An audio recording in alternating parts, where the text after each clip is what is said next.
Ang pinapalit ko guys is 7,000 pesos. Hitting more than 2 birds with 1 stone, diba? Balikan nyo na lang yung Singapore vlog ko.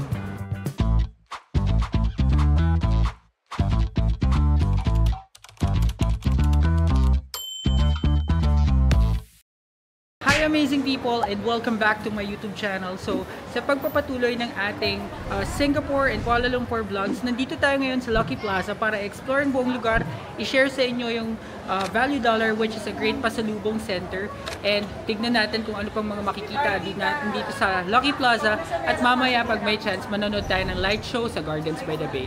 So tara guys, samahan nyo. Guys, meron dito mga keychain or ref magnet na makukute daw. Ayan, 4 for $10, $3 each. Tapos meron din dito ng mga salamin. Nakabili ako niyan last year, pinamigay ko sa mga gym sis natin. Tapos dito sa loob marami pang iba, mga tote bags yan, mga labubu and stuff. Tapos meron din sila ditong mga tawag dito luggage. Itong cute, ang cute na itong SG bus, oh. This one's nice. Tapos may mga labubu. Guys, pagdating nyo dito sa Lucky Plaza, pupunta kayo dito sa baba, sa basement 1. Dito yung Value Dollar. Andito, left lang tayo, nandyan yung Value Dollar. So, ito yung paligid. May mga perfume din ulit. Tapos, merong mga iba't ibang gift shop. Tapos dito, money changer. Tapos ito na ang Value Dollar. So welcome guys sa Value Dollar. So dito talaga kami mainly namimili ng pasalubong. Kasi ito yung pinakamura, tapos maraming choices. In all fairness naman sa Mustafa, marami ring choices. It's just that wala sila nung mga 2 for ganyan, or wala sila nung mga sale prices. So let's shop! Guys, simulan na natin ang price test o yung pag-check ng price.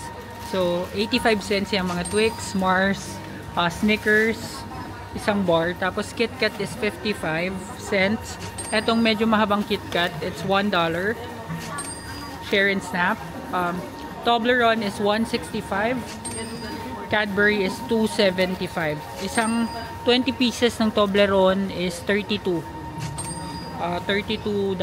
Tapos ito naman KitKat, 14 pieces na Share and Snap is $14. So wala kang na discount pag marami. Tapos ito yung mga Orient, mga pangpasalubong na maramihan guys. They do have this chocolate. This one's nice guys, masarap siya. It's $2.95. $2.95 siya. Tapos kung medyo in a budget ka naman, meron sila ditong Foodia chocolates. This is 3 for $1. So murang-mura. Mura ka talagang pampasalubong. May flavor siya na peach, the other one is cappuccino, and this one is strawberry. Yon. Guys, meron din silang Milo Intense Dark Chocolate. Tapos less sugar, ito is $5.95. Parang masarap to, so bibili ako nito. Guys, meron din ditong Danish na ganito, parang chocolate na bilog. 50 cents lang, oh. Ito 50 cents lang, murang-mura din pampasalubong to guys. Tapos ito, ayan, 24 pieces per box na Danish. $8 lang. So, bibili rin ako nito. Pampasalubong. Guys, marami rin silang mga biscuits dito. Less than $1. Ito, yung Skippy, meron din sila dito. Hindi ko pa yung natitikman eh. Pero bumili ako niyan. Ayan. So, mga $1 lang. Yung mga pillows, $1. Tapos, Biscoff naman dito, $2.50. $2.50 naman siya. Ayan. So, niikot ko lang muna kayo. Tapos, ito honey guys. Kung ma-healthy kayo, may honey dito. This one is $1.95. $1.95. Ito naman, $3.95 yung Hershey's. Pero genuine chocolate flavor to. Wala nung dark choco. Sana meron. Stick-O guys, $2.50. Ang mahal ng Stick-O dito. Mr. Chips, $1. Nova, $1. May mga Pinoy din eh, no? Pinoy na food. Ito may 555 guys. $2.50. $2.50. Guys, may Nutella na maliit. Ganito. $1.25. Itong mga Snickers, Twix, Mars na palaman is $4.95. Peanut butter guys, may peanut butter dito $1.95 lang. Pakamura nito, 80 pesos ganun. Yung Nutella $4.95, tapos yung malaking Nutella $9.90. Yan. So yun yung iba pang mga nandito. Tapos dito naman guys, Celebrations na Cadbury $1.95 naka-box. Itong Peanuts Mercy $3.95. Ang isa, kahit anong flavor dyan. Tapos itong Kisses $5.95 strawberry flavor. Itong KitKat tatlo is $9.90. So basically $10. Tatlo na KitKat. Ito din mga $3.95 guys. Itong mga Mars, Twix, itong Maltesers $3.95. Same lang nitong mga Cadbury na ibang flavor. Guys, tapos na ako mamili dito sa Value Dollar at ang total na pamili ko is $54.95. Mga Pilipino din karamihan yung mga nag-work dito kaya masaya mamili kasi natuturuan ka nila kung ano yung mura, ano yung mas makakatipid ka. So, reminder lang kapag mamimili kayo dito, hindi sila tumatanggap ng cards. So, cash lang talaga yung tatanggapin nilang payment. So, yun, ang gagawin na natin, hanap na tayo makakainan kasi gutom na rin kami.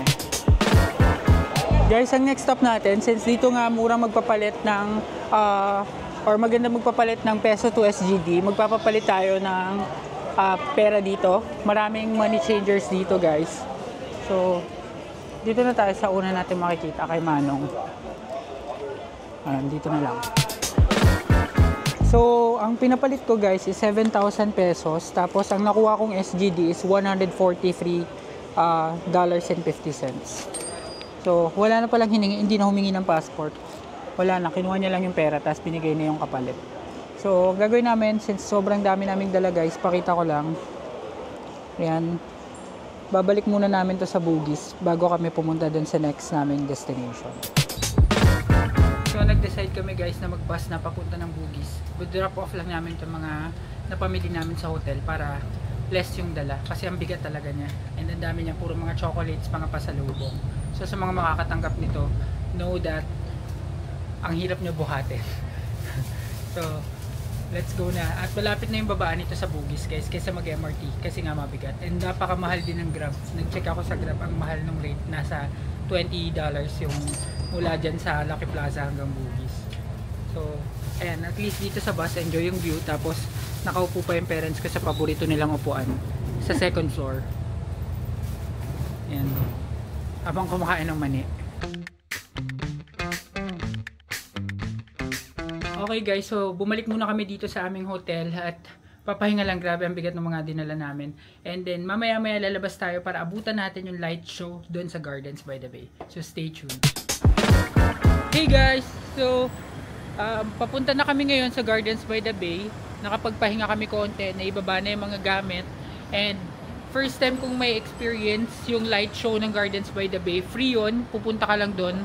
And di ko pa alam kung saan exactly dun sa Gardens by the Bay yung light show, pero malamang dun sa mga super tree ba yun, dun sa mga tree ganyan. Kaya pupunta namin and papakita ko siya sa inyo para at least makita nyo kung worth it ba siya. Syempre pag light show gabi lang talaga. So let's go. So guys, andito na kami sa Bugis Station. Blue line to, downtown line, and from here 2 stations lang bababa tayo sa Bayfront. So sa Bayfront tayo bababa, tapos lalakarin na lang hanggang sa Gardens by the Bay. So susundan lang natin itong flow ng tao dito sa Bugis downtown line. So baba tayo dito. Hey guys, so nandito na kami ngayon sa Bayfront Station, and from here, exit B papunta sa Gardens by the Bay. So maaga pa, wala pa yung light show doon for sure. Kasi sabi 7:45 ba? 7:45. 7:45. So maaga kami nakarating. So dito tayo sa exit B. Yan. Mag-hi kayo kay Manong. Guys, sa iba't ibang exit nitong Bayfront Station, dito nyo makikita yung Marina Bay Sands. Ayan, Marina Bay Sands ito. Tapos dun sa kabila yung Gardens by the Bay. Yan, papuntang Merlion na rin to. So pinapakita ko lang sa inyo para may idea kayo kung sakali. Hitting more than two birds with one stone, diba? So, ito guys, yung Marina Bay Sands. Kung makikita nyo, may parang Venice dito. Ayan. So, medyo mahal lang ng konti yung mga tinda dito. So, punta kami muna sa food court para kumain. Guys, closer look lang dito sa di ko alam tawag dito, parang Venice, parang Grand Canal, ganon. Yan, pwede kayong sumakay dyan guys, mag boat ride kayo, paikot lang dito sa area ito. Sampan Ride yung tawag, Sampan Ride, nabasa ko. Yan, so makikita nyo naman obviously dito sa area to, since parang high-end yung mga tindang or yung mga stalls. Yan, medyo nasa high tiered yung pricing nila. Kami nahanap lang namin food court para medyo tipid-tipid lang. Ngayon may mga nagra-ride din. Guys, nandito na tayo sa food court area, and look on the right side, merong parang pa-lights. Ayan. And then may pailaw sa taas. Wait lang, ayusin ko lang. May chandelier there. And tas may mga naglalarong bata. And so, daming kainan dito, sobrang dami, and different cuisines. Naghahanap lang muna kami ng pwesto kasi mukhang wala kami mapapwestuhan. So, let's check here. Okay guys, so nandito na tayo sa Gardens by the Bay. So, hindi na tayo papasok mismo dyan sa mga cloud forest, flower dome, etc. Kasi nagawa na namin yan nung unang punta namin dito sa SG. Balikan nyo na lang yung Singapore vlog ko nung una kung gusto nyo makita yung pagpasok dyan. So guys, welcome sa Cloud Forest! So guys, welcome to Flower Dome! Maghintay lang tayo ng light show dun sa mga yon. Kaya maglalakad tayo dito. And guys, dun tayo mamaya. Kaso nga lang pagod na sila. Kaya, syempre, hinto-hinto tayo. Papakita ko lang din to guys. May lake dito. Tapos dito may kainan. So, mahanap ako ng mabibiling pagkain or inumin para sa amin. Para magka-energy ulit maglakad-lakad. Sandali lang guys. Alam nyo ba na malaking tulong para sa akin kung magsusubscribe kayo sa channel ko na AJTV Amazing Travels, dahil makakatulong yon para mas magawa pa natin ang mga ganitong klaseng informative travel videos kagaya ng travel series na ito. So yun lang guys, maraming salamat at back to the video. Guys, sharing lang ang Marina Bay Sands at night. Yan yung itsura niya. So maglalakad na kami papunta dun sa light show para umabot kami. Ganda na itong Marina Bay Sands guys. Sa left side Marina Bay Sands, sa right side naman tong Gardens by the Bay. So maraming families yung nagtitipon-tipon na dun sa may bandang light show. So guys, we decided na hindi na kami lalapit. Dito na lang kami malapit sa may lake. Kita din naman dyan yung lights later. Pero kung makikita nyo dun sa bridge, ang dami ng taong papunta dun. Tapos ito yung Marina Bay Sands. Yan. So dito na lang kami. Samahan ko na lang yung family ko. And hintay na lang namin yung light show maya. Guys, start na ng festival or yung light show. Oh!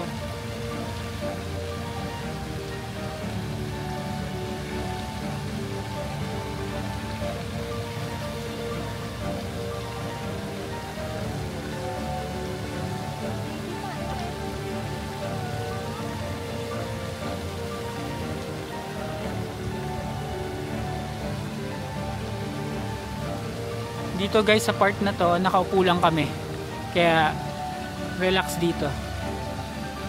Kita rin naman.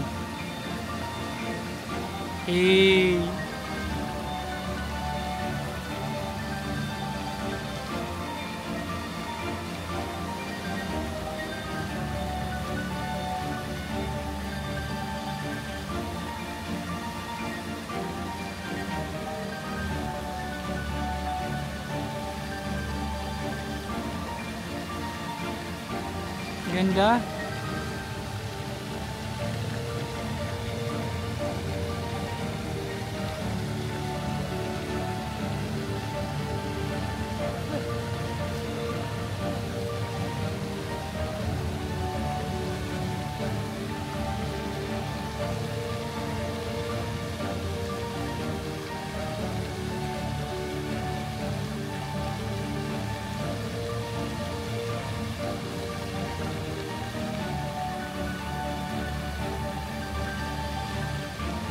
Cute.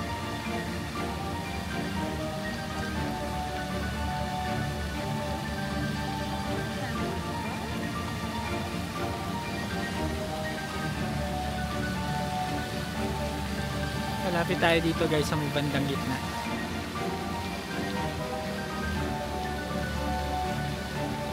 Ang ganda guys, ang ganda.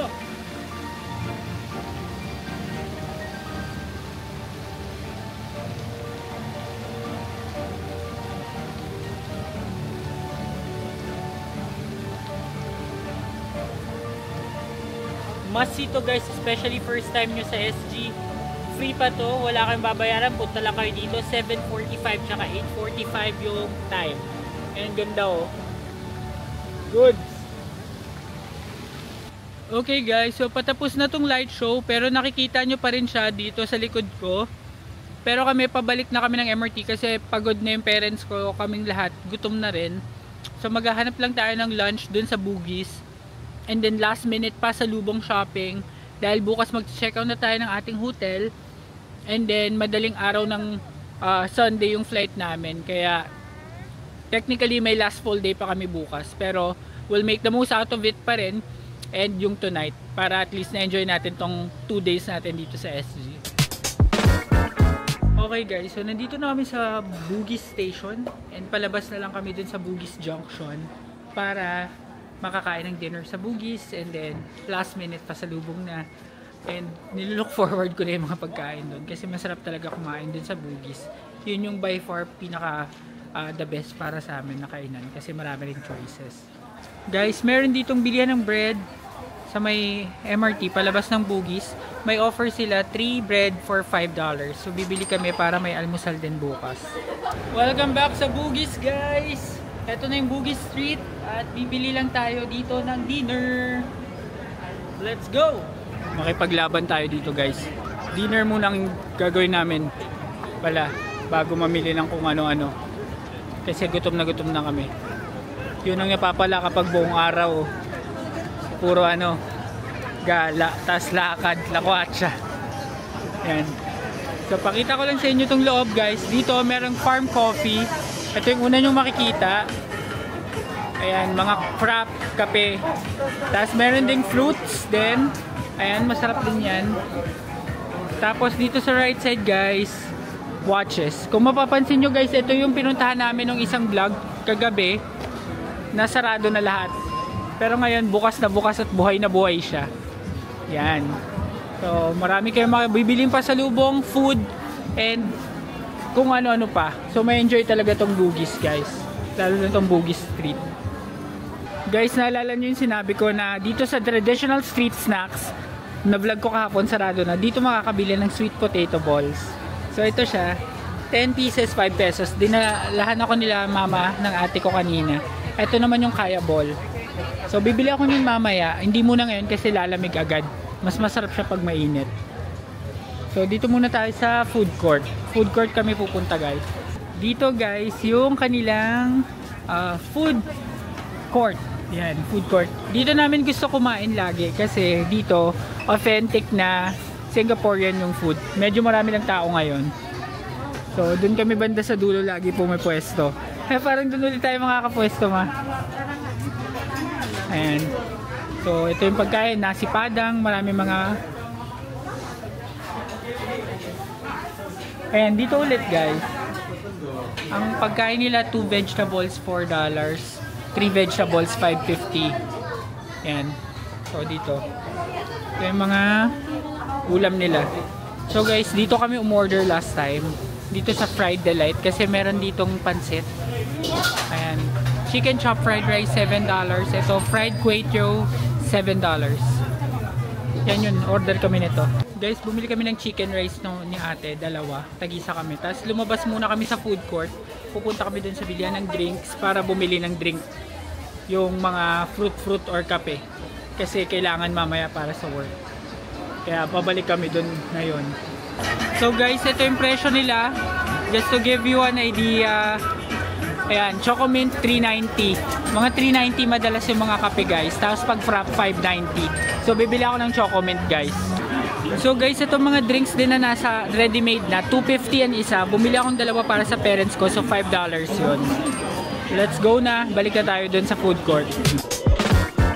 Guys, ito na yung na-order ko. Umorder ako nitong meal na to, $5. Tapos ito yung chicken rice, tapos ito pa yung fried rice naman. So, kain muna tayo guys. Guys, katatas lang namin kumain. Umiikot na kami ulit dito sa Bugis. Grabe, sobrang nabusog ako dun sa food. Parang nabigla yung tiyan ko, ganun. So, hanap muna tayo ng mga iba pang mabibili dito sa Bugis. Guys, bumalik ako dito. As promised, bibili ako nitong sweet potato balls. 10 pieces, $5. Gusto ko talaga siya. So, bibili tayo nito. So, guys, dito sa tapat ng tindahan ng sweet potato balls, marami ding mga wallets. Ayan o, wallet. Ang wallet is $3 for $10. $3 for $10. Mga may Singapore na wallet. Ayan. Tapos may mga t-shirts din dito. Tapos ito guys, mga mix and match. 3 for $10. Ang isang piraso ay $4. Ayan. Guys, they also sell keychains. Yung animan, $3 isa. 24. Apat na sets is $10. So good na yun. Marami na kayo mabibigyan. Okay guys, may napasukan kaming store ulit dito. Nakabili kami dito ng mga Ritter Sport. At ngayon meron pa rin sila mga Ritter Sport. 4 for $10 ito. Tapos itong isa is 3 for $10. So depende siguro sa flavor. So itong mga honey salted almonds, yan, mga 4 for $10 siya.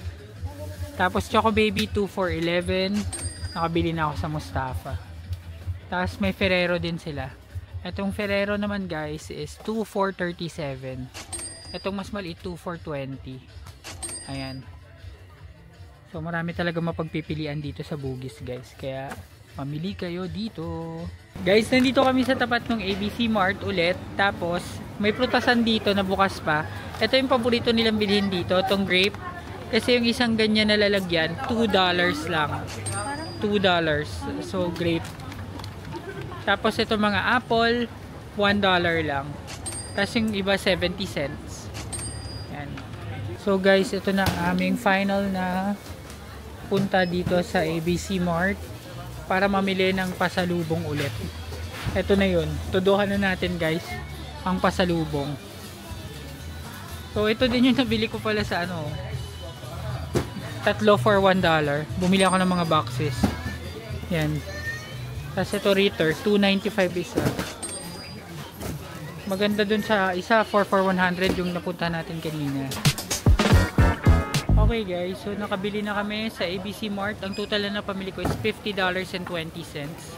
At magla last minute packing na rin kami sa aming hotel para pag check out namin, may iwan namin yung luggage doon at makapasyal pa kami dito sa Singapore. At dahil dyan, i-end ko na muna ang vlog na ito. Maraming salamat sa lahat ng nanood at sa mga tumangkilik. At kung nagustuhan ninyo ang vlog na ito, please give me a like, comment, share, and subscribe to my channel. And do not forget to hit the notification bell para updated kayo sa aking future vlogs. Hanggang bukas sa ating last and final day dito sa Singapore. Bye guys!